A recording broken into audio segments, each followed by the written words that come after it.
This lecture is discussing the leadership and management in nursing. By its very nature, the nursing role is one of leadership.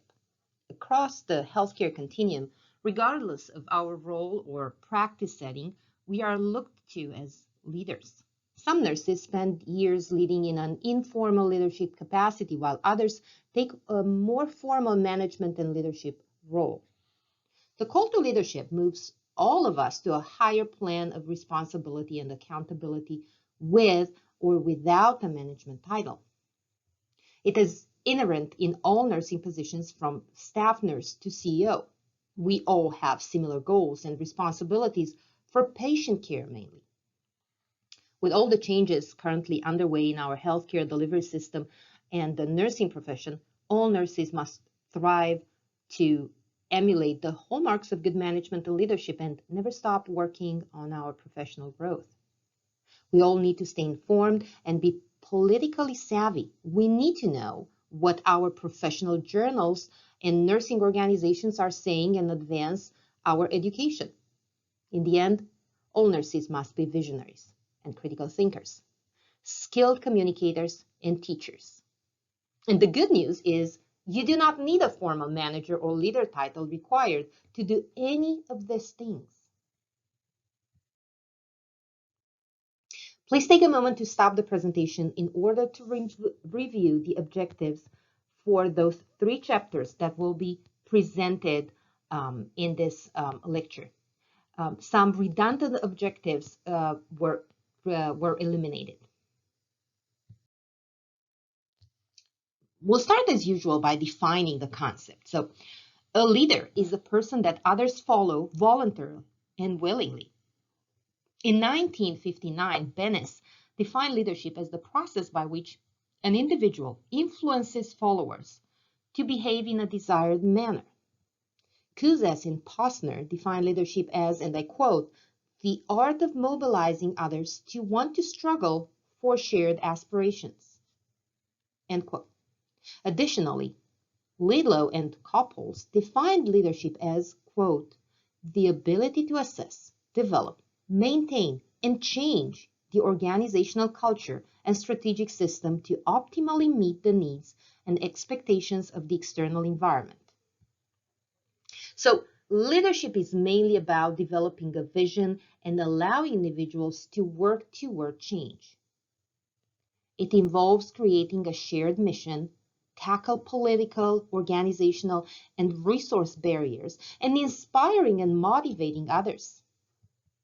Leadership have investigated by many scholars, as it is evidenced by the plethora of definitions that exist. It is apparent that there is no single accurate definition of leadership. So for the purpose of this lecture, we will use leadership as an interactive process that provides needed guidance and direction. So leadership involves 3 dynamic elements: a leader, a follower, and a situation. The leader provides guidance to followers, directing them toward the vision or goal and giving support to enable their success in that particular situation or setting.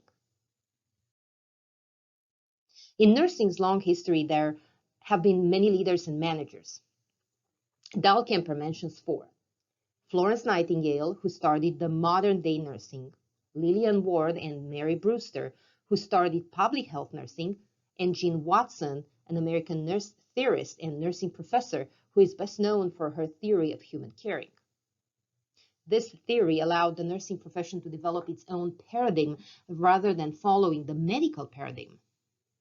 Others that you might have heard of are Dorothea Dix, the mental health nursing pioneer, Clara Barton, Civil War nurse and founder of the American Red Cross.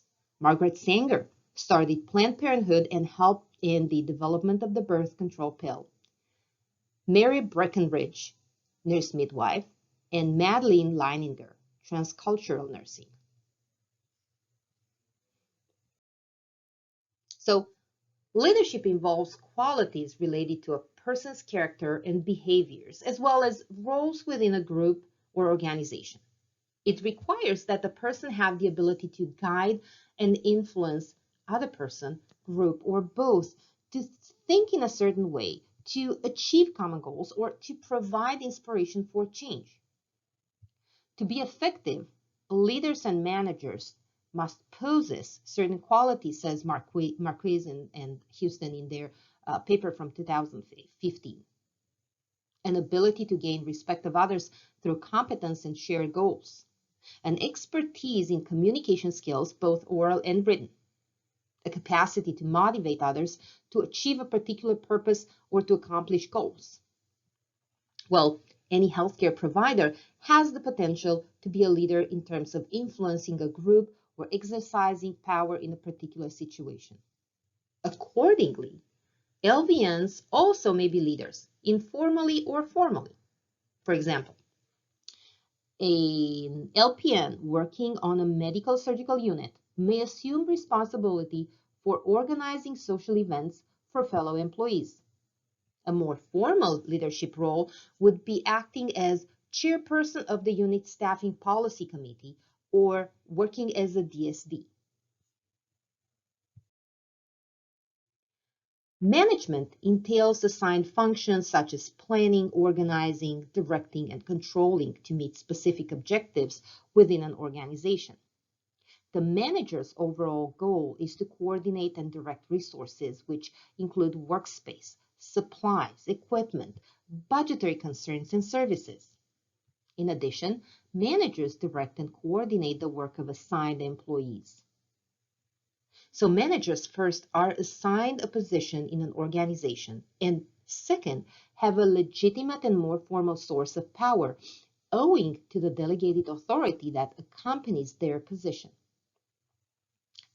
From a third point of view, they are expected to carry out specific functions, duties, and responsibilities. They will need to emphasize control, decision-making, decision analysis, and results. Managers manipulate resources to meet organizational goals and will direct willing and unwilling subordinates. While a key feature is the individual manager's responsibility and accountability for the accomplishment of tasks.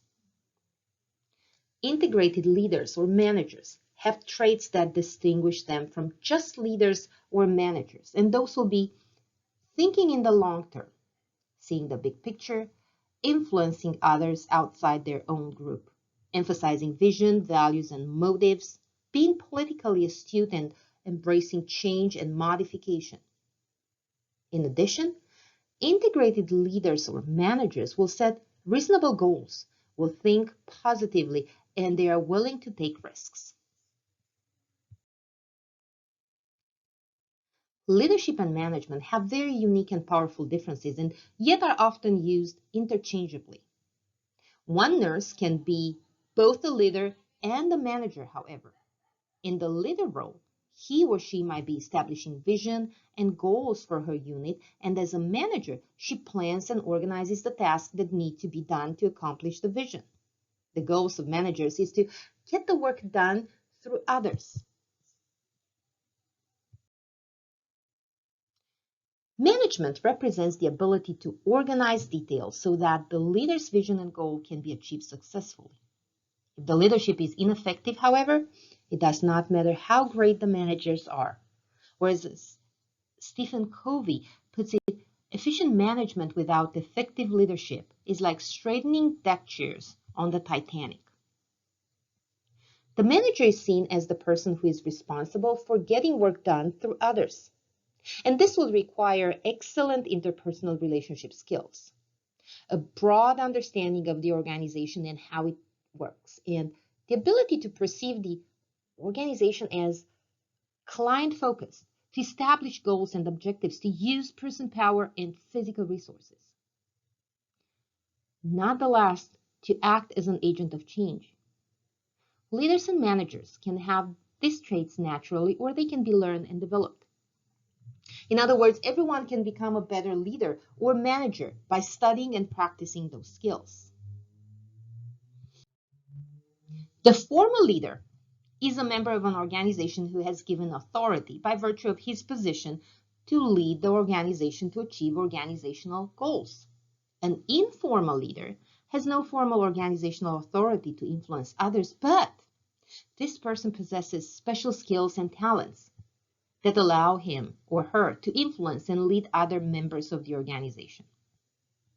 While the formal leader is officially bound to drive members toward organizational goals and is responsible for results or outcomes of the efforts at the end, the informal leader do not have such official commitment towards organizational goals and may not be directly responsible for final results. In other words, may not be accountable for it. The goals of nursing leadership are quality patient care, high patient satisfaction, increased patient safety with few adverse events and complications, and creation of a supportive practice environment for nurses. Informal leaders in nursing are often nurses with a high level of clinical competency, first and foremost, and those people are recognized as experts. This type of leader influences the group, comes from the team, and is actually chosen by the team. Informal leaders don't have the power to hire or fire other staff or influence compensation, but are often very charismatic with an outspoken nature or a very strong will. Many informal leaders in nursing can be troubleshooters, super users, and champions who volunteer for extra jobs, serve on unit or hospital-wide committees, and shared governance councils. The informal leader is often taped to provide feedback for new projects and may assume supportive roles such as preceptor, educator, and charge nurse. Leadership theory has evolved in waves since the beginning of the 20th century. Each wave will include specific theories founded on common assumptions and incorporates different dimensions. As new waves of theory have emerged, but they have not completely replaced previous waves, but instead added to the understanding of this very complex concept. As theory and research have advanced over time, the concept of leadership has changed as well. Leadership in nursing is no longer seen as a set of traits. It is now understood as a multifaceted and dynamic process. Today's leaders must know themselves, understand and relate effectively with their followers, and be responsive to a variety of situational dynamics and needs. The oldest leadership theories illustrate the great man so-called approach and are based on the assumption that leaders are born, not made. In these theories, the hypothesis was that when a situation demands leadership, a leader emerges to assume control. Prior education or special preparation for leadership does not occur. Another key assumption of those theories is that traits can be used as criteria to select effective leaders.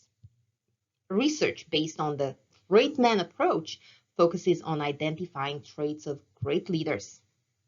Historically, this included physical characteristics, let's say height, and demographic traits, for example, male from an aristocratic background.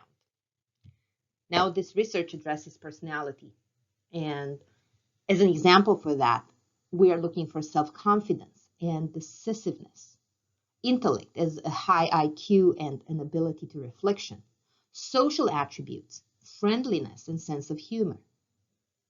When people around the world were polled in what qualities and what they looked for in a leader, they responded with very similar answers that can be summarized into 4 traits. They are looking for honesty, forward-looking, inspiring, and competent person. The second wave of leadership theory concentrates on leader behaviors.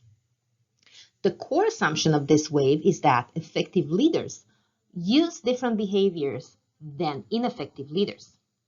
Research using behavioral leadership theories has shown that effective leaders demonstrate high concern for employee needs, feelings, and morale, let's say consideration for the others, and also address task accomplishment and organizational productivity as, let's say, initiating structure. A contemporary behavioral leadership theory popular in nursing is the emotional intelligence. Emotional intelligence, or the EI, how you may see it abbreviated, is composed of 5 components: self-awareness, self-regulation, motivation, empathy, and social skills. The theory hypothesis is based on the improvement of their effectiveness. Leaders must develop their capabilities in all those 5 components. Emotional intelligence has been used by nurse researchers to study the impact of nursing leadership styles on patient outcomes and nurses' responses to hospital restructuring. Emotional intelligence highlights the importance of knowing one's self, importance of reflection, openness to feedback, and continuous learning in the leadership role. There is a third wave of leadership theory, and this is the situational and contingency theory, that the main focus is to explain why some leadership approaches are effective in one situation, but will not going to work in another one. This wave theory takes into consideration the subtle and complex way in which a leader's traits and behaviors, followers' needs and values, and situational parameters will interact. It challenges the assumption that there is a one best way to lead. Education and training to enhance leader effectiveness gained importance during this wave. Well, we discussed 3 waves. Let's look into the 4th wave of leadership theory. And this new wave is referred to as charismatic and transformational leadership. The underlying assumption is that leaders inspire. They will intellectually stimulate and recognize the contributions of their followers. Charismatic leaders influence followers through their personality and charm. They develop an emotional relationship that inspires and motivates followers. Transformational leaders possess similar characteristics, and in addition, they will convey high expectations to their followers, challenging their assumptions about what can be attained and building their commitment to an organizational vision. Transformational leaders rouse followers to achieve something of significance.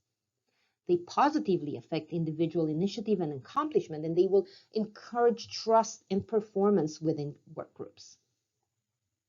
Many have advocated for the use of transformational leadership in nursing, and studies of charismatic and transformational nursing leadership have shown that they are associated with high nurse satisfaction, very low nurse turnover, empowerment, and high productivity and effectiveness.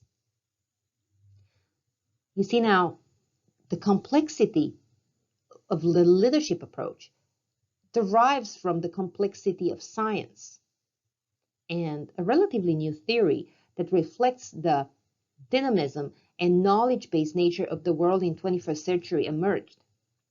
Using the complexity science as a framework produces a markedly different approach to leadership than the theories presented previous. Complexity science now will assume the interconnectedness among the parts of a system and between the system and its external environment. Sounds complicated, right? Well, the interaction among those interconnected parts can affect the entire system, often in substantial ways. Another assumption of complexity science is the non-linearity. Throughout the decades, organizational theory has been based on the assumption of some type of predictability. The organizations are designed to work like a well-oiled machine. Now we have this new theory, the complexity science, however, recognizing that organizational processes are often nonlinear and very unpredictable. Through the dynamic interplay of negative and positive feedback, an organization is able to make changes to keep abreast of the environmental context. Self-organization is another assumption of complexity science. Employees at the front lines will self-organize to enable the organization to adapt to change, to innovate, and to create new capabilities. Leaders who apply complexity science will not direct or control the process of solving organizational problems. Instead, they invite workers to connect with each other to create a solution. The complexity leader will provide resources to them, such as Data and information about the problem help them recognize their ability to find a solution, including innovations that already may have been implemented at the front lines. Set parameters for action and boundaries for the solutions, and remove organizational barriers so that the solution can emerge from the workers most affected by the problem. Complexity science is beginning to appear in the nursing literature. In one report, the use of complexity science approaches helped newly licensed registered nurses manage patient care dilemmas that threaten the quality of patient care. An investigation of care for nursing home residents showed that interaction strategies aligned with complexity science increase the staff's ability to deliver better care.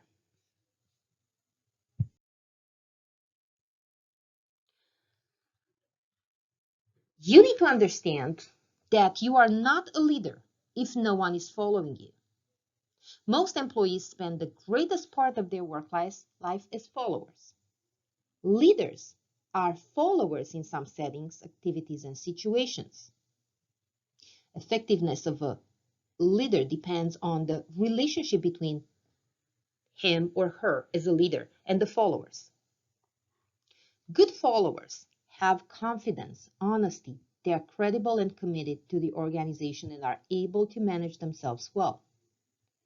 How followers interact with leaders can be viewed as a continuum, with responses ranging from resistance to passivity and active participation in organizational activities. Consequently, success of an organization is closely tied to the interaction between leaders and followers. A vision is a leader's ideological statement of a desired long-term future for an organization. It is the future that the leader wants to create, thus it is something to be worked toward over a period of time. To move your followers toward the vision, you as a leader will need to use several processes. The three most commonly used processes are communication, decision-making, and change.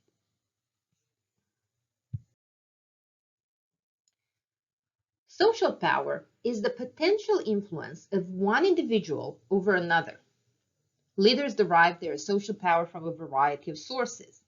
A leader's style influences how he or she will use power. For example, formal leaders' power, or what is called legitimate power, is derived in part from the position they hold. Transactional leaders use what is called the reward power, while an authentic leader uses pure information power. Other sources of power come from who you know, which is known as connection power, and what you know, what is called the expert power. There is even power to punish or threaten, but this is not the best way to get people to follow your leadership. We can find that there are many identified styles of leadership, and servant leadership is one that has grown in popularity in the last few years.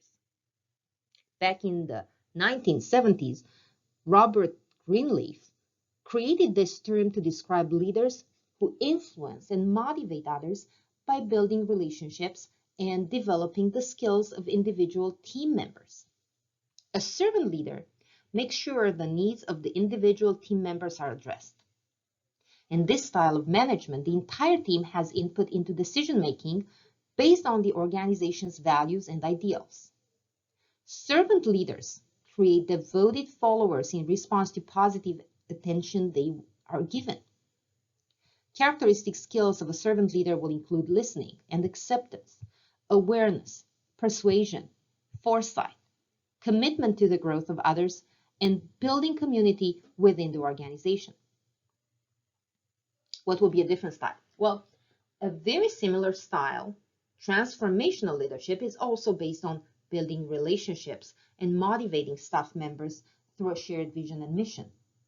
Transformational leadership typically have charisma to communicate vision, confidence to act in a way that inspires others, staff respect and loyalty from letting the team know they are important, and are masters at helping people do things they weren't sure they could do by giving encouragement and praise.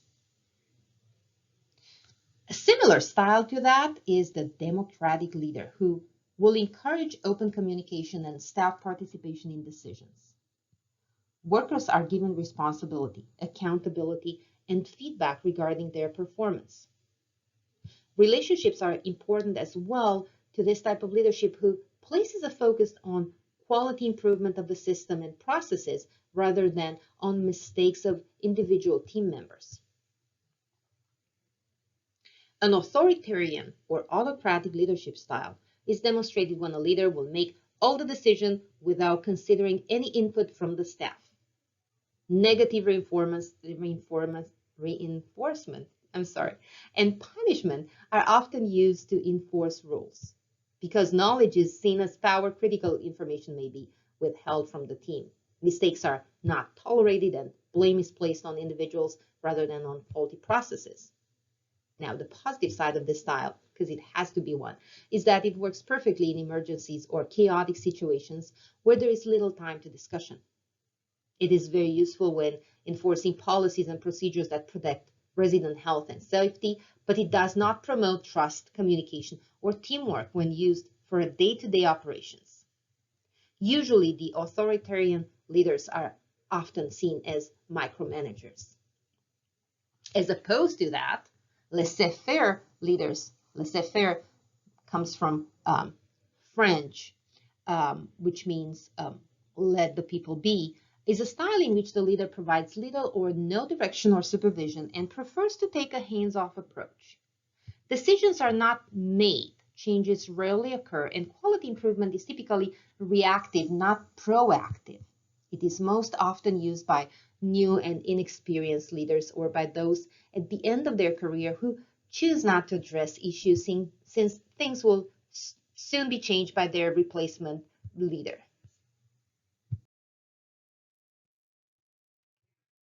We are continuing with the leadership styles.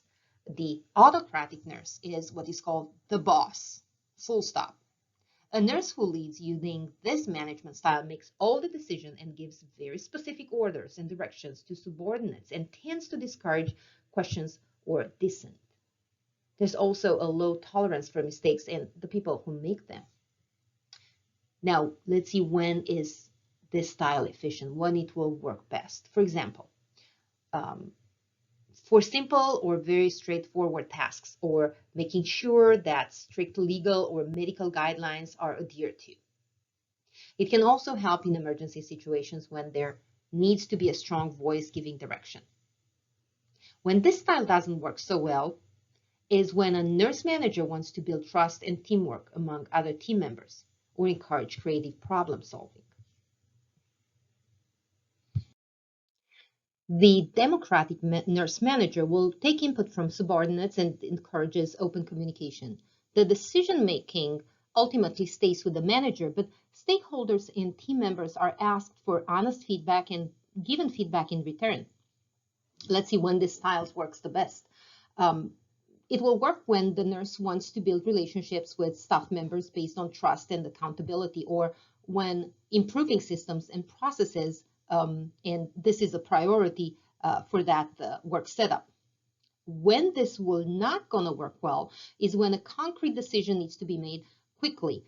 Gathering feedback and testing the waters with team members isn't necessarily helpful or feasible. The laissez-faire nurse is the opposite of the autocratic nurse. Laissez-faire comes from French and it means let it go, let it be. In this style, the nurse provides no specific direction for team members and adopts more of a hands-off approach to managing. When this style works best is whenever the nurse's team is already experienced and self-directed and doesn't necessarily need a general giving orders. This style will, however, will not work well when specific decisions need to be made and implemented or when the team members are inexperienced and new. There's another style, and this will be the multicratic or participative type of leadership. This is a combination of autocratic and democratic. They will allow for staff input, but the final decision will be made by the managers. The transformational style of leadership is sometimes also called visionary. In this style, the nurse manager is focused on the big picture, how to improve patient care, better systems and processes, and what's the process to get there. When this style works best is when the workplace, in this case, a hospital or clinic or other healthcare facility, is in a big need for changes and improvements. This style, however, will not work well when day-to-day decisions making are required on small or very specific issues. The servant type. The servant nurse leader focuses on team success via individual team members. And despite the mixed sounding name, this management style has been gaining popularity over the past few years. The leader will target team members' needs and will ensure that they have the skills, relationship, and tools to achieve individual and group goals. This style works best when a team has diverse members and different tasks and responsibilities. It will not work, however, when top-down decisions need to be made or a group needs to follow collective directions. So, this being said so far, which type of nurse leader are you? Think about it and think about what kind of leadership style works best for your job or your career goals. LVNs have always managed the care of the patients they cared for.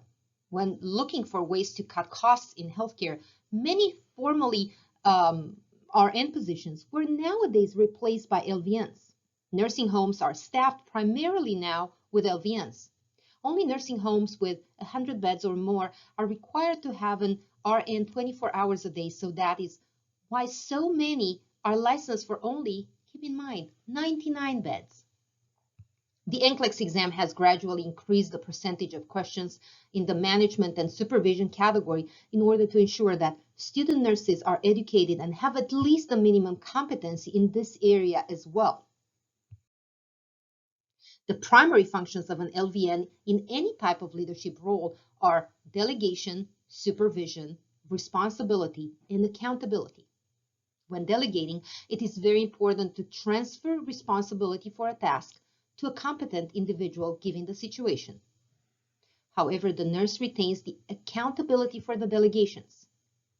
There are 5 rights of delegation: the right task, right circumstances, right person, right direction or communication, and right supervision or evaluation. I'll give an example. Having an aide ambulate a patient having chest pains would not be a good delegation, right? Nor would be assigning a new CNA the most difficult patient in the unit. So here are some tips for successful delegating. Know what your team members are able to do, including their scope of practice and their educational preparation. Plan ahead. Always plan ahead in order to avoid problems. Decide what tasks to delegate. Make sure to match the task to be accomplished with the abilities of the individual to whom you are assessing it. Communicate clearly the task you're delegating and your expected outcomes. Provide the necessary authority and responsibility to accomplish the task to the individual to whom you are delegating. Monitor and assess the performance of the task. Always provide positive feedback.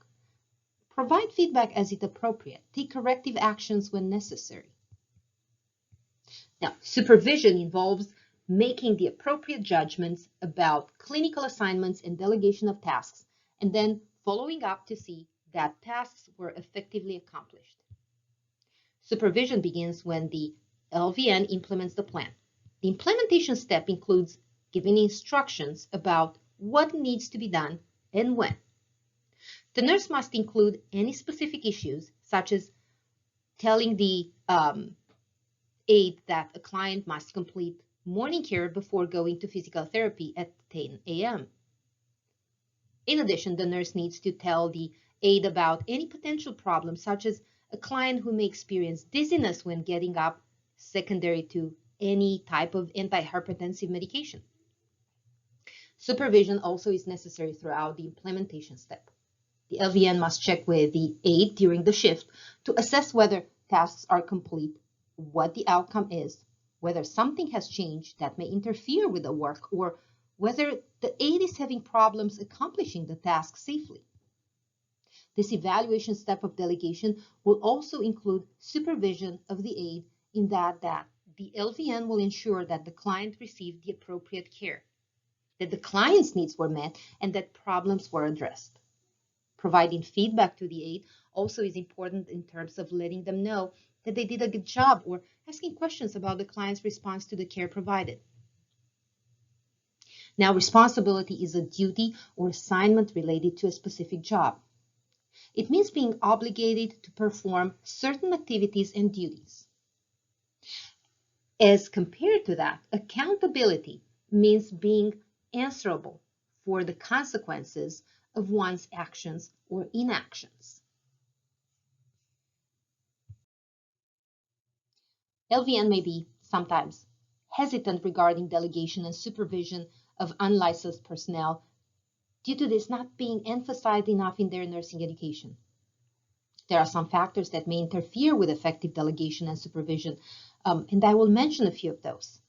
Reluctance to delegate from fear of overloading a coworker or the desire to do everything alone. Inability to move out of the role of direct caregiver. And it will be many times that you will hear an LVN saying, it is easier to do it myself. Miscommunication regarding specific directions and desired outcomes. Desire to be liked by coworkers, which sometimes interferes with the ability to delegate, supervise, or sometimes both. The solution is more education regarding leading and managing for the LVNs. Although LVNs as team leaders have the primary responsibility of delegating tasks to aides, other functions are important for the LVN leader or manager. These functions will include collaboration, advocacy, resource management, and time management. We'll look into some of those. Advocacy, that means promoting the cause of other person or organization. Nurses in general act on behalf of their clients. The Code of Ethics for Nurses, as published by the American Nurses Association in 2015, will state, and I quote, "The nurse promotes, advocates for, and protects the rights, health, and safety of the patient." LVNs function as client advocates by understanding the rights of all clients, remaining informed about diagnosis, treatments, prognosis, and choices, contributing to the provision of information and education, supporting the client's decision, and communicating with other professionals. Collaboration involves a team effort to achieve client care outcomes. LVNs maintain open and effective communication with all team members. They also assist in solving problems related to client care.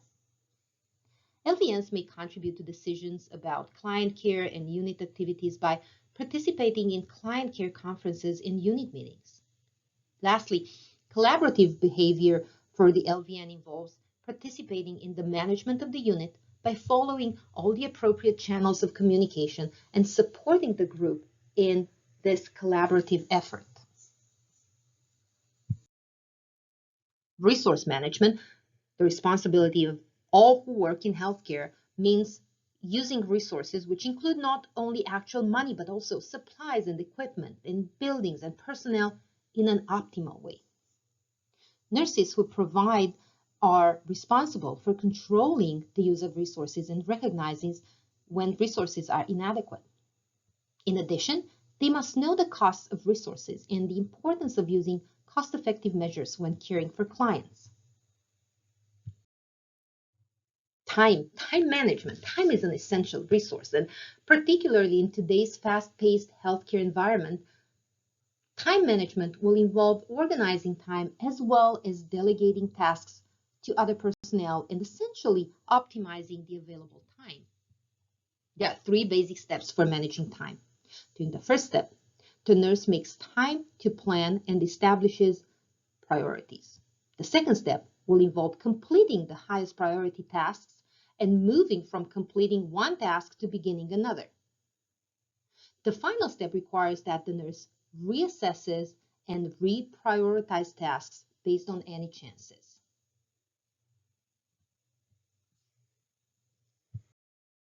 Healthcare organizations are the setting in which most nurse leaders work.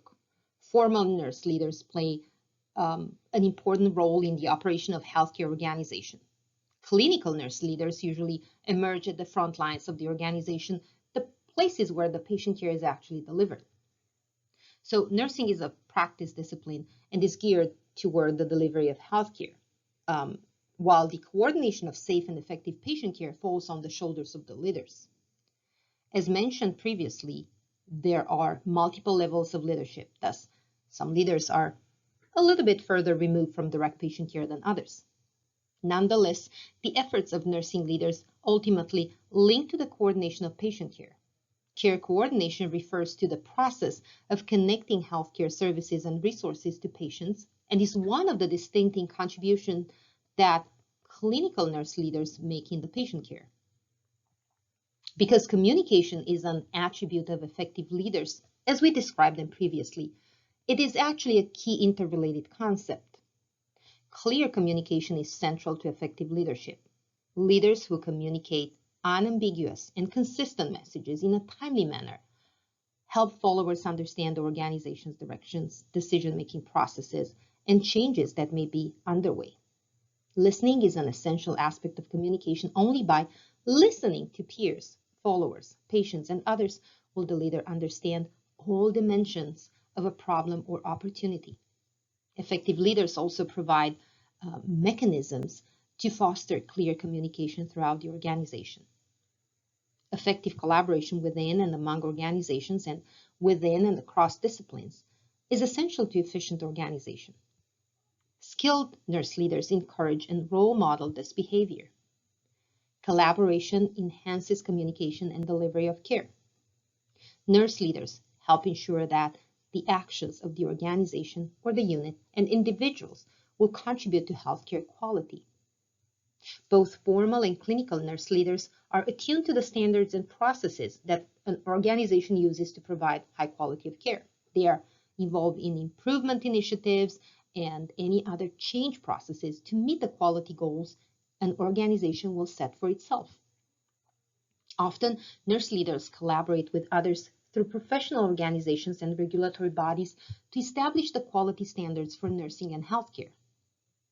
Use of evidence is important for effective leadership. Formal leaders use evidence about different leadership and management approaches to create organizational processes and work environments that contribute to satisfaction, productivity, and retention of nursing staff. Clinical leaders use research-based evidence and best practices to ensure healthcare quality and often will guide other nurses in evidence-based practice. Now, how does ethics links to all this? Well, ethics is also important for effective leadership. Ethical integrity is a core element of all types of leadership. Formal leaders practice and role model high ethical standards. Clinical and interprofessional leaders rely on their knowledge of ethical principles and decision-making models in order to protect and advocate for patients in all aspects of patient care.